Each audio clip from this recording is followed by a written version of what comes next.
Time set for oral argument in 1 CA CV16 0179, Gohr versus Ford. Counsel, each side is allotted 20 minutes for argument today. Appellant may reserve a portion of that time for rebuttal. If you wish to do that, counsel, you need to keep track of that time using the podium clock. Counsel, we have read the briefs and conference's case this morning. We encourage you to keep that in mind in presenting your oral argument. As you're well aware, proceedings are being recorded and will be posted to YouTube. So before you begin your oral argument, please state your name and the party you represent. With that, we'll let the counsel for appellant proceed. Thank you, Your Honor. May it please the court, my name is Brian Holahan. I represent the appellants who are also cross-appellees. I'd like to reserve 5 minutes of my time. I'll try to keep track of the clock. Let me take a brief moment and make sure that we're all on the same page about who the players in this case are. The settler of the trust is Mrs. Ford. Her husband is referred to in the briefs as Ford Sr. The Fords had 2 children, the appellant appellee, who we call Tracy, and a daughter who is referred to as Wendy in the briefs. Wendy, in turn, had 2 children. They're my clients. They're the Fords' grandchildren, and Tracy is their uncle. I want to begin by talking about the terms of the trust. Well, and counsel, I understand this is a little backwards, but we don't get to the issue of the trust if we don't get past the issue of the Rule 60. Would you mind discussing that first? Sure, Your Honor. It was a discretionary call on the part of the trial judge, and it doesn't look to me like she abused her discretion. What happened here is the same kind of mistake that happened in Gohr. As I read the rule requires a finding of excusable neglect, and the trial court specifically said that she found error whether it was excusable neglect or not. Yeah. That seems to be a problem. Well, except that the court will supply any finding that the trial court fails to make to uphold the ruling. But the trial court expressly said, I'm not making that finding. So how can we supply a finding that the court says they're not making? Judge, I don't know where in the record there was a finding that I'm not making the finding of excusable neglect. The trial court said that there was error whether or not it was excusable, and that seems to be a problem. Well, except that isn't the same thing as saying I don't find it to be excusable. What's the best evidence of excusable neglect? The fact that she granted the motion, and the briefing makes very clear that the standard was excusable neglect. But what was asserted to be the excusable neglect? That my client's former lawyer didn't see the Rule 54C language in the minute entry. We've seen the minute entry. That language is about that far away. So how is that excusable, assuming that the trial court found that?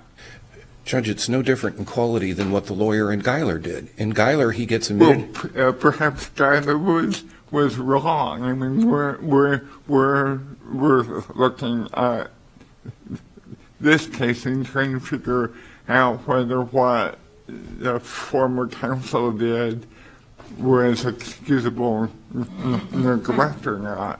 Well, if the test is whether the judge could exercise her discretion and not abuse it by deciding the fact he didn't see the language as excusable, I don't see what the problem is. In terms of kind and quality, and this is the pitch I made to her, what Mr. Rosepink failed to do was roughly equivalent to what the lawyer in Gohr failed to do. Arguably, the lawyer in Gohr was made a bigger error, because he had a minute entry and he had a choice of dates and he picked the wrong one and counted it from there. So his was a sin of commission and Mr. Rosepink's was a sin of omission. Well, it seems more understandable that if a minute entry has several dates on them, I'm not sure which day I'm to pick, but if the necessary language which shows that the min entry is appealable is just underneath where the attorney said I stopped reading, that seems to be a problem. Well, bear in mind also that Mr. Rosepink's affidavit establishes that he's a probate lawyer, not a civil lawyer. Well, but all lawyers are required to exercise diligence, aren't they? Yes, but his affidavit also establishes that his experience with minute entries in the probate court are such that they're not signed and they don't include 54C language. So he wasn't looking to see if it was there or not because he didn't expect it to be there. Okay, thank you. Okay. I was going to save this for the end, but since we're on the Rule 60, I'll talk about the attorney's fees issue for just a moment. I have deliberately tried to couch it in terms of a legal determination because I obviously want the benefit of the better standard of review. But number one, we didn't get relief from the judgment. The judgment was re-entered. By definition, we didn't get relief from it. Two, the notion that Tracy is entitled to his attorney's fees even though he didn't win on the Rule 60 motion is no definition of prevail or prevailing or prevailed that I know of. Then you add to that under his theory, if he had successfully opposed the motion, he'd get nothing, but he gets his attorney's fees because he lost the motion. Well, but counsel, as I understand, that if your client had read the next, if your client's former attorney had read the next couple of lines down and would have filed a notice of appeal, there wouldn't have been the need for the Rule 60. There wouldn't have been the need for counsel to, for the client to expend funds to respond to the Rule 60. And as I understand it, that was the basis of awarding fees. Except they lost. Well, Since when do we allow non-prevailing parties to get their attorney's fees? And the decision to compound it by awarding the fees in connection with the motion for new trial escapes me entirely. That's not a Rule 60 proceeding. We didn't seek any kind of relief from the judgment. We sought to have some things added to it to make it clearer, but it wasn't even brought under Rule 60. All right, well, let me move on to the trust. I have copies of the three provisions. I'm assuming you have them, but just in case you don't, I have extras. The provision that we're here to talk about is 9.2. It's the provision that deals with what's going to happen to the money in Tracy's trust when he passes away. You have the copies if you could bring them. We have them back in our offices. But Oh, all right, fine.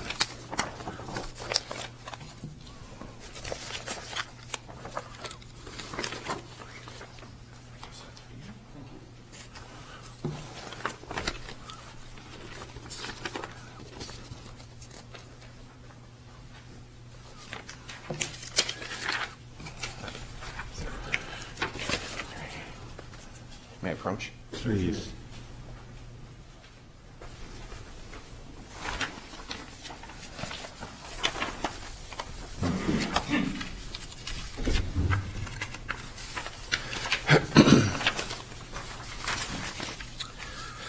All right, the starting point is Article 9.2, and we are all in agreement that this provision controls what happens to Tracy's trust when he passes away.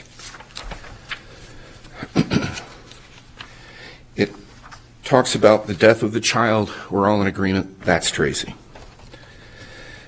Next, the paragraph itself says that distribution is to be accomplished pursuant to the method set forth in Article 8.5. Article 9.2 literally lacks any distributive provisions other than what one gleans from 8.5. 9.2 goes on to say that it will be divided pursuant to the method set forth in Article 8.5 as if the child's death had occurred prior to the division of the trust estate. Now, that's a reference to the fact that in Article 8.5, there were two ways that Ford Sr.'s trust could have been divided at his death. One is if one of his children predeceased him, and that happened in this case. My client's mother predeceased her father. The other is if a child survives the father, as is Tracy's situation. And 8.5 talks about the distribution that occurs in the event that a child predeceases Ford Sr. Now, here's the important part.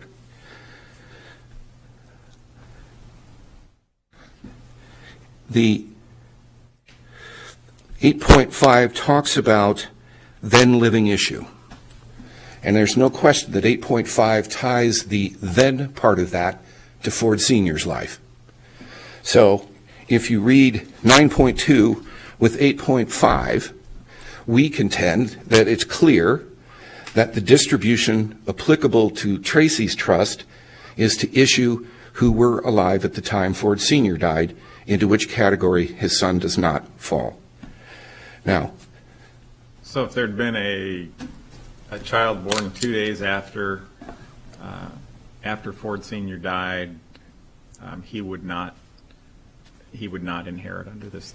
yes, if my client's mother had not died before her father, if she had survived him, and he dies, and then she had another child, my client's sibling would not be a beneficiary of the trust. And of course, it's being suggested that this is some kind of untoward or crazy result, but it seems to me that all this was seeking to accomplish is that Mrs. Ford didn't want to leave her money to grandchildren that neither she nor her husband ever met. And by the way, if you look at the third sheet, the provision dealing with, it's 10.3, this is actually a photocopy of the trust, it talks about the grandchildren's trust. And it also used the then living issue language. So 2 of the 3 provisions use a temporal component for determining who's a beneficiary. Article 9.2 incorporates one of those provisions that has a temporal component tied to Ford Sr. If there really was an intent to have the after-born grandchildren share in the trust, all the drafters of the trust, and remember there were 4 lawyers who worked on this, all they had to do was cut and paste the language out of 8.5 and put it into the 9.2. Because by definition, they wouldn't have been reading 9.2 unless Tracy survived his father. And as a matter of fact, I counted the words. If they cut and pasted, it would have been even shorter than it is. So we say the correct way to read this is only grandchildren alive at the time that Ford Sr. passed inherit from Tracy. And does that extend to great grandchildren under 10.3? It says after the death of a grandchild and the portion of the grandchild's trust remaining undistributed shall vest in the deceased grandchild's surviving issue. So great-grandchildren have to be alive also then. Yeah, and if you think about that, it doesn't make much sense because No, if the beneficiary dies, they can't have doesn't. more grandchildren anyway. But that enforces my point, I think, because all of the distributive provisions had that temporal component, whether it was necessary or not. And there, So the Fords didn't care about providing for any grandchildren. They just wanted to provide for the children, or the grandchildren that they knew.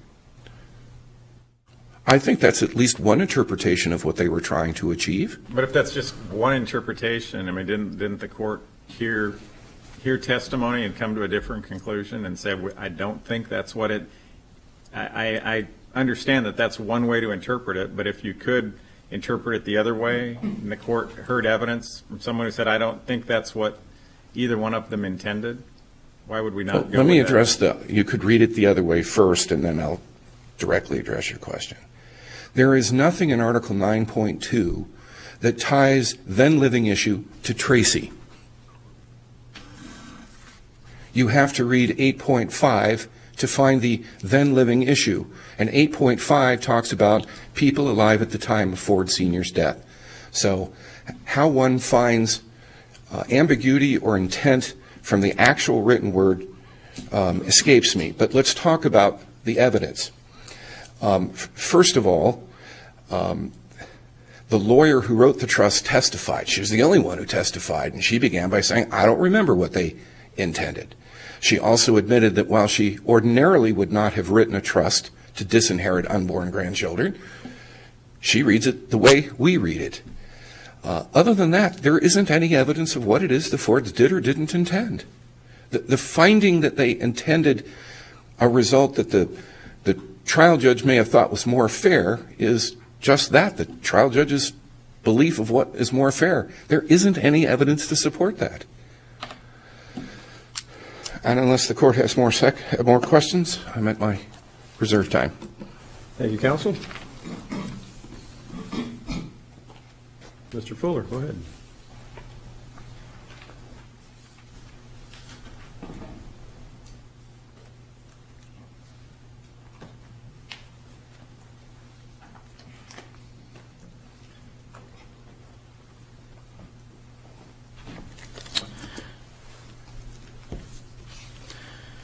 Good morning. May it please the court. Mark Fuller on behalf of Mr. Ford Tracy, and with me is Christopher Thompson from our office. So the threshold issue is the jurisdictional one of excusable neglect. Judge Howe, I think you correctly pointed out that the judge indicated that she did not find it relevant whether or not the error was excusable or not. The motion was brought under the excusable neglect standard. She made no such finding. In fact, she indicated she made no finding because she didn't think she needed to. She said she thought it was irrelevant. That's wrong as a matter of law, and therefore it's an abuse of discretion as a matter of law. Yeah, I have two questions. First, if we were to agree with you on that point, do we reverse this and the case is over with, or do we remand for the trial judge to make that determination? Well, the answer is you reverse it, you dismiss the appeal, if you will, and I think we would be entitled to attorney's fees, but this is a separate issue. And the reason I say that is because this isn't a close question on the law as to whether or not the conduct, bearing in mind that the story that was told in an effort to excuse the conduct was one that is so implausible as to raise serious credibility issues. And our cases teach that the trial judge should have held a hearing on that. After all, Judge Howe, as you noted, the idea that you would read a 9-page, single-spaced ruling on the merits of the case after the trial and stop reading 3/4 of an inch before the judge's signature, and also not be familiar enough with the rules of civil procedure over 20 or 30, 40 years of practice to understand that a signed minute entry is a final appealable order, which was, as our Supreme Court said, a common practice 20, 30 years ago. None of that works. But let's entertain for a moment, let's indulge the idea that that is in fact what happened, and take the affidavit as face value. That is not excusable as a matter of law. Our cases teach that. Our cases from this court and from the Supreme Court teach that diligence, it's the question of whether or not someone is diligence, and this is the Gohr case, and I want to talk about the Gohr case. Diligence is the final arbiter. Neglect, carelessness, none of that qualifies. The question is, was there a diligent attention to business, consistent, careful attempt to comply with the rules? That's the standard in Gohr. What do we have in Gohr? Opposing counsel told you this case is just like Gohr. That is a stretch.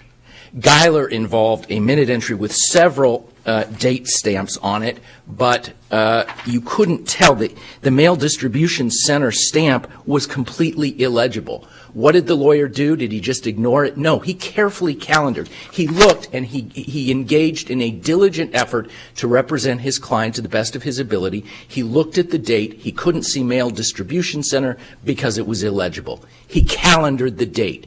He did what reasonable lawyers do.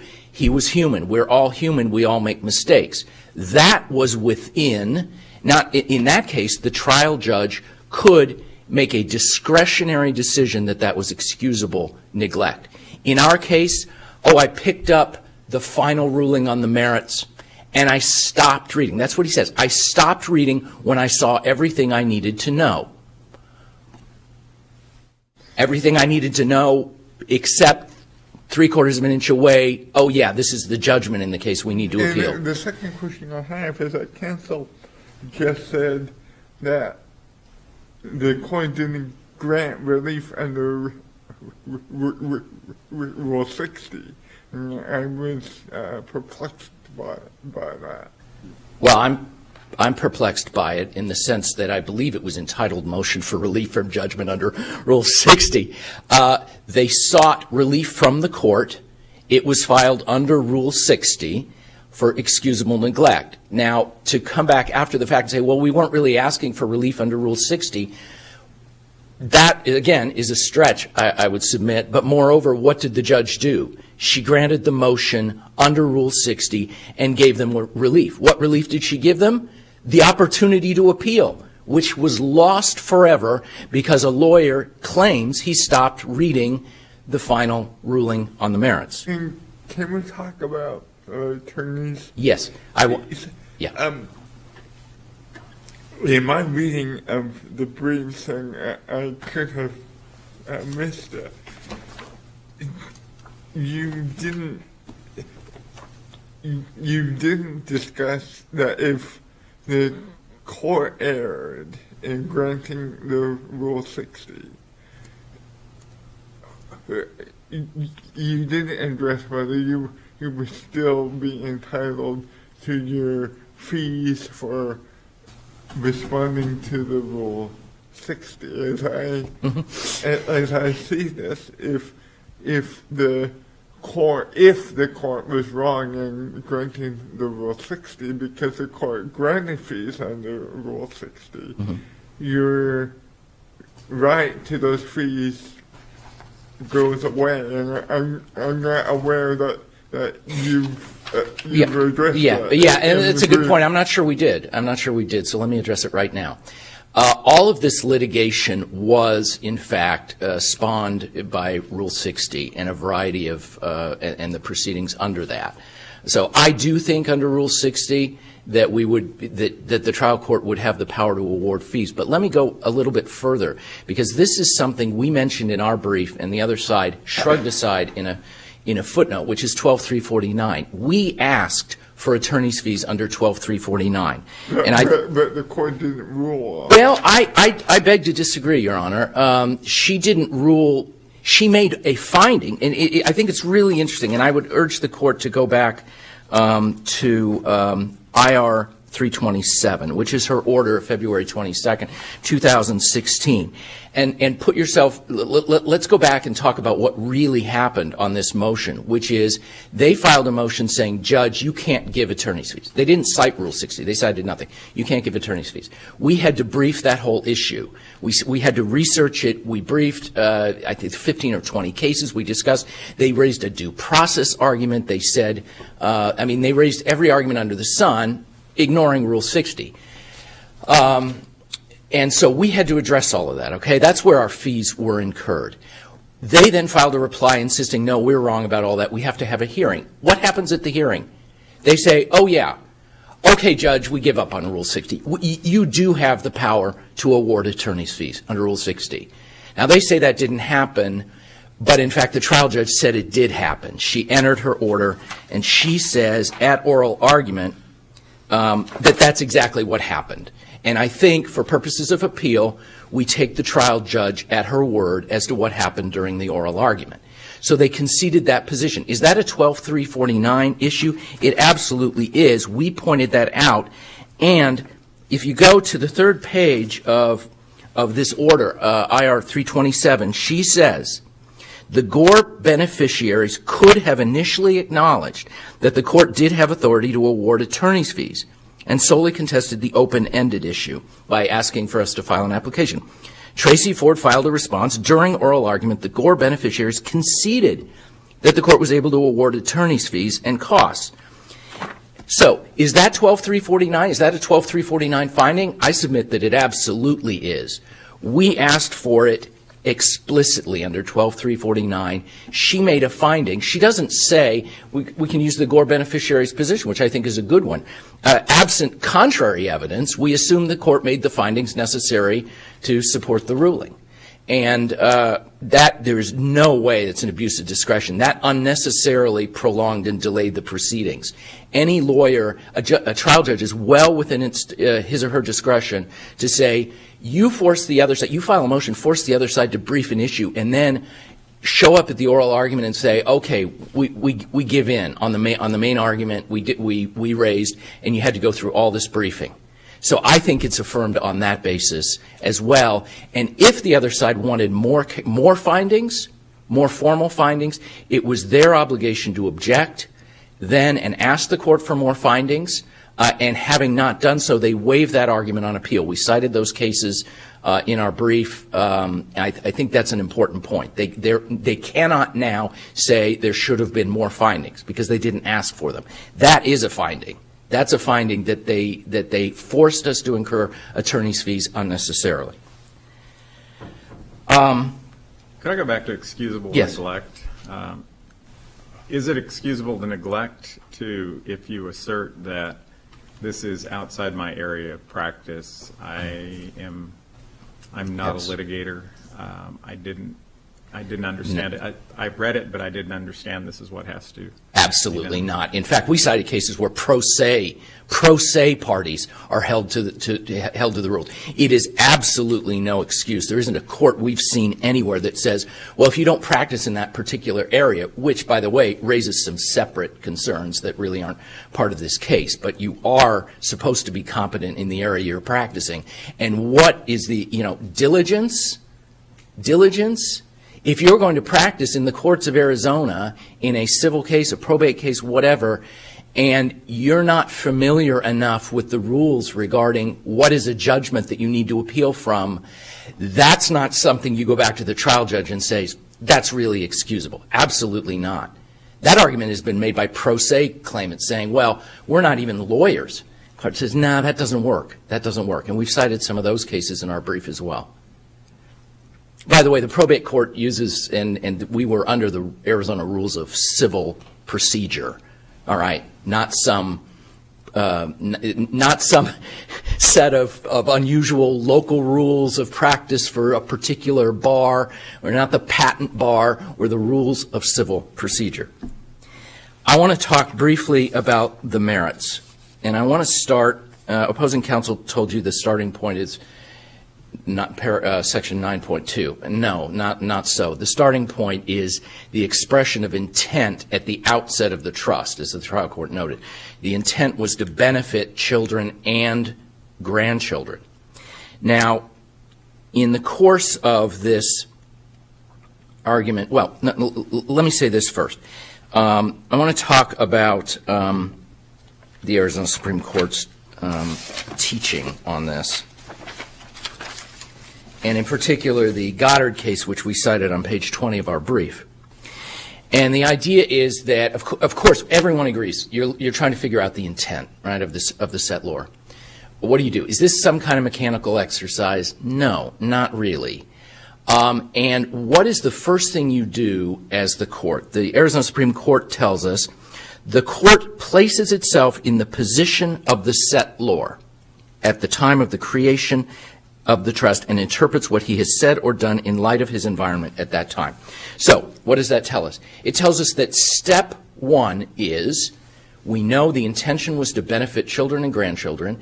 Step two is the court puts itself in the position of a parent. You start. That's the starting place. And so you ask yourself, and that leads into the question we asked it in the trial court, we asked it in our answering brief. There's never been any answer except one sort of answer this morning, which I want to talk about in a moment, which is why would a parent intending to benefit his or her grandchildren decide or desire that grandchildren born the second after his or her spouse dies are eliminated? All right? That makes no sense. Even if, imagine for a moment that, But what's the point of the provision in 9.2? Why have that last sentence, as if the child's death had occurred prior to the division of the trust estate? What? I think the answer is, and opposing counsel is focused on that part, and you have to back up a few words and get to the word method. See, it's the method as if.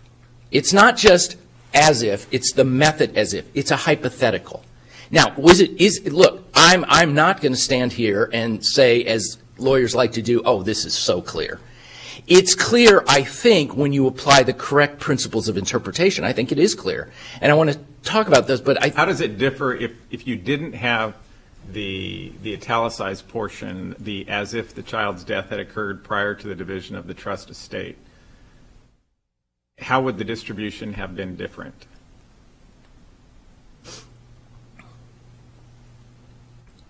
Just trying to get at, does that sentence mean anything? Does it add something? It's not well drafted. I think the idea it is intended to capture, I think, is the idea that you look to then living issue at the time of the person's death, because that's really what the method is. The method is you look to who's living at the time the beneficiary dies, right? That's the method. So you use the same method you would use as if the other beneficiary had died. It's not well drafted. Come on, we all agree. And in fact, when I asked Ms. Iniguez, but your reading of it just treats it as if it's not there at all, and just no, I don't believe it does, Your Honor, because if you said just the method in. But it already says shall be divided pursuant to the method as set forth in Article 8.5. Yes. So why do you need anything after that? Well, because if Ford Sr. has already died, then 8.5 doesn't apply at all. Just saying the method wouldn't really get the job done, I don't think. I think you have to say the method, and then you have to sort of explain a little further in probate jargon, I guess, that it's a hypothetical situation because Mr. Ford has already died, so 8.5 doesn't really apply anymore. So you're going to use the same method. Was there a difference in distribution depending on whether Mr. Ford died first? No. As between the spouses? See, that's the interesting, and that's what I wanted to get to. And so let me skip ahead to that. Opposing counsel told you, oh, well, yeah, here's how this makes sense. Mrs. Ford would not have wanted grandchildren to share if she had never met them. She wouldn't care about that. That's the theory of the case. But remember, 8.5 is tied to Mr. Ford. So let's say Mr. Ford predeceases Mrs. Ford. Under their interpretation, Mrs. Ford could have her grandchild, over for brunch, or whatever. But Mr. Ford had died several years ago, so that grandchild is just out. Really? Mrs. Ford would have met that grandchild, may have had a great, a loving relationship with that grandchild. It's not a matter of, oh, I haven't met that person, so I don't want them to share it. It makes no sense. I'm short on time, but let me say that there are other. Put aside the fact that I honestly think it makes no sense to try and interpret it that way. You do get then to there are a couple of principles that you apply, judicial tools when you're construing language. You look at the overall scheme of the trust, the desire to split this on the two sides of the family, the desire and the intent to benefit grandchildren. You apply the correct rules of English grammar. We've gone through those. I'm not going to go through them here.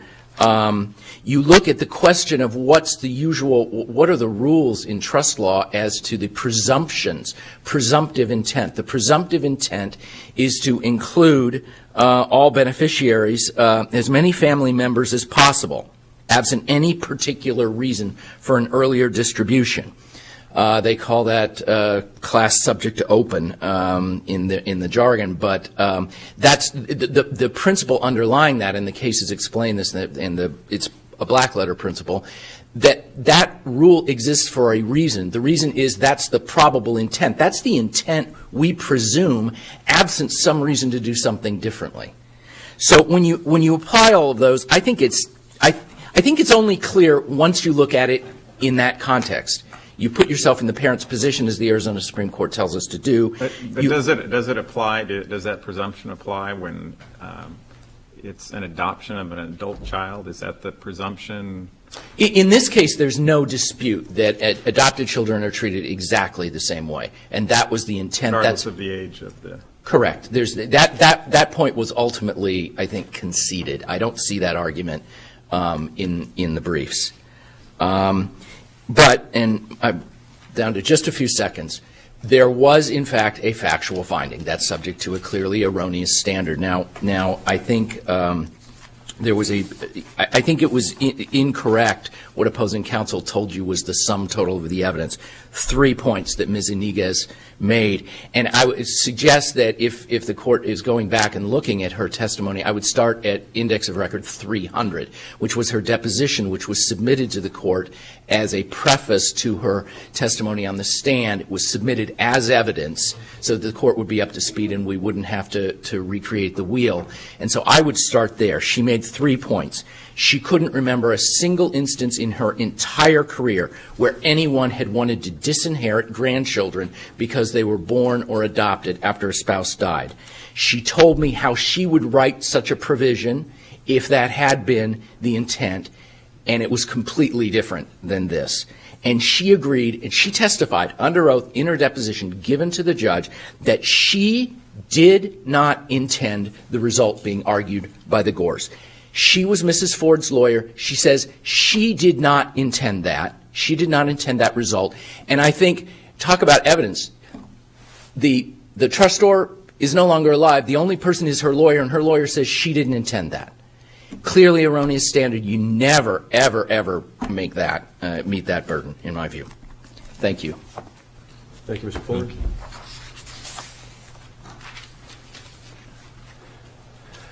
All right, let me address first the notion that if Mr. Ford had died first, Mrs. Ford would be stuck if she had a new grandchild. This was a revocable trust. She could amend it. That's in Article 3.1. Next point. Could amend, but presumably there's portions of it that can't be revoked after the death of the first spouse.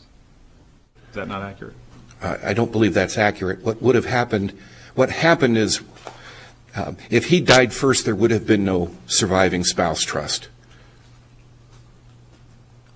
All right. Judge Gattani, I agree with you that the language as if the child's death had occurred prior to the division of the trust estate has to mean something. And I also agree that keying on the word method is important because 9.2 says the method is the one in 8.5, and the as if the child's death had occurred prior to the division distinguishes between the two methods that Article 8.5 had.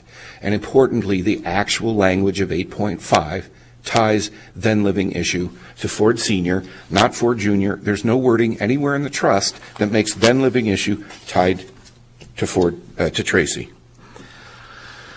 All right, let me address the Rule 60. If you conclude that the trial judge erred, I don't think that the conclusion from that is you lack jurisdiction. I think you just simply decide that she erred, and I think in that scenario you can remand it to her to give her the opportunity to make that finding. I don't agree that if you decide she made a mistake, you lack subject matter jurisdiction. You just say she made a mistake and reverse, which would give her the opportunity to make that finding if indeed she made that finding. Final point. Perhaps I wasn't careful enough in my description, but we did file a Rule 60 motion, and my statement that we weren't seeking relief from the judgment is based upon the language in Geiler that says we want it vacated and then re-entered so we can appeal, which isn't precisely the same thing. That's not my language. That's former Justice Feldman's language. Last point.